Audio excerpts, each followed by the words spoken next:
આજથી લગભગ 8 મહિના પહેલા ગોંડલમાં રહેતા જાટ પરિવારના એકના એક દીકરાનું મૃત્યુ થયું. પોલીસનું માનવું હતું કે અકસ્માતે થયેલ આ મૃત્યુ છે. પરિવારનું માનવું હતું કે આમાં ગોંડલના જાડેજા પરિવારના સભ્યોનો હાથ હોઈ શકે છે. અને પછી આ કેસ સડકથી લઈને સંસદ સુધી ચર્ચાયો, પણ એમાં હજુ સુધી કંઈ પણ બહાર નથી આવ્યું. આવામાં ગોંડલ અંગે ચર્ચા જગાવતા આ કેસે હવે ગોંડલનું રાજકારણ પણ ગરમાવ્યું છે, કારણ કે આમાં ભાજપ કોંગ્રેસ સામસામે આવી ગયા હોય તેવા ઘાટ સર્જાયા છે. શું છે સમગ્ર વિગત જાણીએ અહેવાલમાં. જય હિન્દ, BSI TV ન્યૂઝ પર આપની સાથે હું છું નિધિ ગઢવી.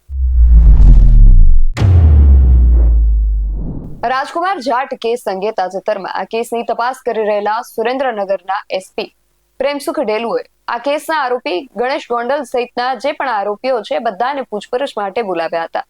પણ હવે આ કેસને લઈને રાજકારણ ગરમાયું છે. વિગતો એવી મળી રહી છે કે કોંગ્રેસના એક આગેવાને નાયબ મુખ્યમંત્રીને પત્ર લખ્યો.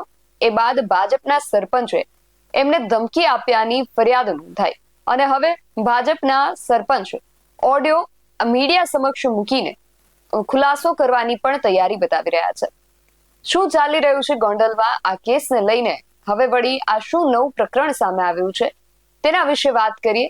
ગોંડલના રાજકારણમાં રાજકુમાર જાટના કેસને લઈને હવે ગરમાવો આવ્યો છે, કારણ કે ગોંડલમાં એક સમયે કોંગ્રેસમાંથી ચૂંટણી લડી ચૂકેલા આગેવાને નાયબ મુખ્યમંત્રીને પત્ર લખી ભાજપના સરપંચની ફરિયાદ કરી.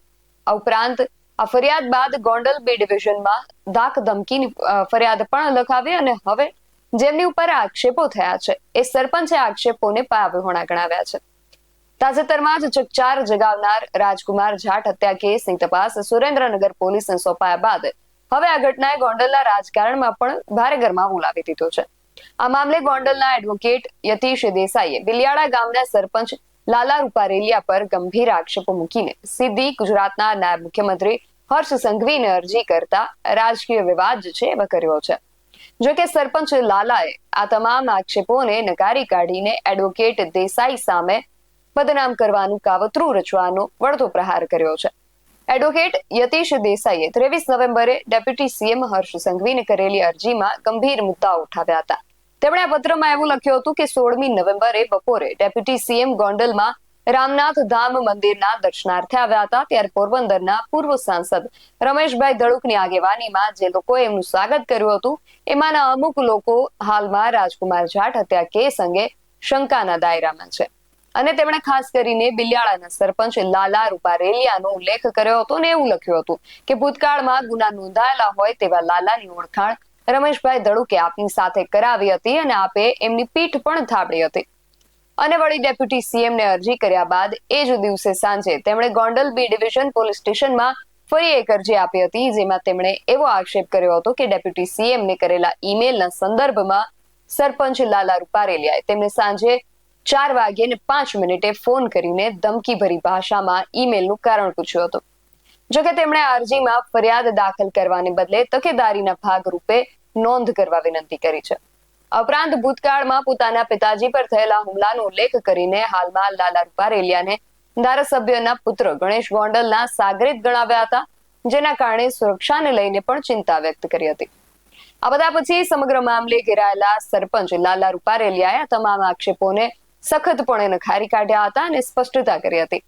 તેમણે એવી ચોખવટ કરી કે આજની તારીખમાં મારા પર કોઈ ગુના પેન્ડિંગ નથી. ધાક ધમકીના જે આક્ષેપ હતા એ અંગે પણ તેમણે ચોખવટ કરી છે. સાંભળીએ તેઓ આ વિષયને લઈને વધુમાં શું કહી રહ્યા છે. યતીશભાઈ દેસાઈ જે અરજી કરી છે મારા વિરુદ્ધ, એમાં અરજીમાં એને ઉલ્લેખ કર્યો છે કે આ ગુનાહિત પ્રવૃત્તિ ધરાવે છે. આજની તારીખમાં મારી માથે કોઈ ગુના એ કોઈ પેન્ડિંગ નથી. બીજું રહી વાત, યતીશભાઈ એવું કર્યું છે કે ધાક ધમકી આપી છે કે ધાક ધમકીમાં મેં ક્યારે એવી વાત નથી કરી, એની અરે ભાઈ તરીકે વાત કરી છે. આજની તારીખમાં એ કદાચ જરૂર પડશે તો મારે મીડિયા સમક્ષ એ ઓડિયો ક્લિપ પણ મૂકવી પડશે. ક્યાંક ને ક્યાંક મને બદનામ કરવાનું એ કોશિશ કરી રહ્યા છે યતીશભાઈ દેસાઈ.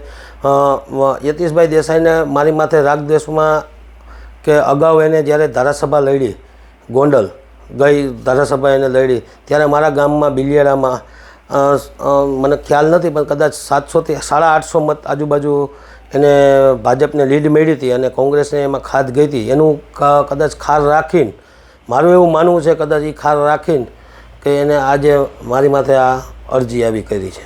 હું ડેપ્યુટી CM મળ્યો મારા કાર્યકર તરીકે, ભાજપના કાર્યકર તરીકે હું દાખલા તરીકે અમારા ગોંડલ ડેપ્યુટી સીએમ જેવા માણસ આવતા હોય તો એક કાર્યકર તરીકે મને હર્ષ અને લાગણી હોય કે ગોંડલમાં હર્ષભાઈ સંઘવી ડેપ્યુટી સીએમ ગૃહમંત્રી આવતા હોય તો જેથી કરીને મને ખબર પડી એટલે હું તરત મળવા પહોંચ્યો હતો અને ત્યાં મળવામાં હું એક નહોતો. મળવામાં આખું ગોંડલ તાલુકા ભાજપ સંગઠન હતું, આખું ગોંડલ શહેર ભાજપ સંગઠન હતું. માત્ર ને માત્ર મને એકને મળવાથી એને ટાર્ગેટ કરીને આવા આક્ષેપો મારા માટે ખોટા કરે છે. યતીશભાઈ દેસાઈને હું ક્યારેય કોઈ દી મળ્યો નથી. આજની તારીખમાં યતીશભાઈ દેસાઈને હું નામથી ખાલી ઓળખું છું. હું ક્યારેય મળ્યો નથી. યતીશભાઈ દેસાઈ કોઈ છે, મેં કોઈ દી એની એટલે કોલમાં વાત પણ નથી કરી. આજ જ્યારે મેં વાત કરી એ વાત એમ કહે છે મને ધાક ધમકી ફોન કર્યો, પણ યતીશભાઈ દેસાઈને મેં એના નંબરે મેં એક ગ્રુપમાંથી જોઈને લીધા, કોઈની પાસે લીધા ને જોઈને એક મેં ગ્રુપમાંથી જોઈને એના નંબર ગોત્યા અને એમાંથી મેં એને ફોન કર્યો. એમાં મારી લીગલી વાત છે, જરૂર પડે ત્યારે મીડિયા સમક્ષ મારે એ ઓડિયો ક્લિપ પણ આપવાની મારી તૈયારી છે. ધાક ધમકી કોઈ એમાં વ્યાખ્યા જ નથી. ધાક ધમકી કેને કહેવાય એ મને પહેલાં ખબર જ નથી પડતી. એની પાસે જો ઓડિયો ક્લિપ હોય અને એને અરજી એવી કરી હોય તો એની ઓડિયો ક્લિપમાં મારી માથે એફઆઈઆર દાખલ કરી દેવી જોઈએ. ખરેખર ધાક ધમકી એને આપી નથી, આ મને બદનામ કર્યો છે ને. એ ઓડિયો ક્લિપ જ્યારે આવશે ને પટેલ સમાજને એ શું બોલ્યા છે એ હું કહીશ ઓડિયો ક્લિપમાં.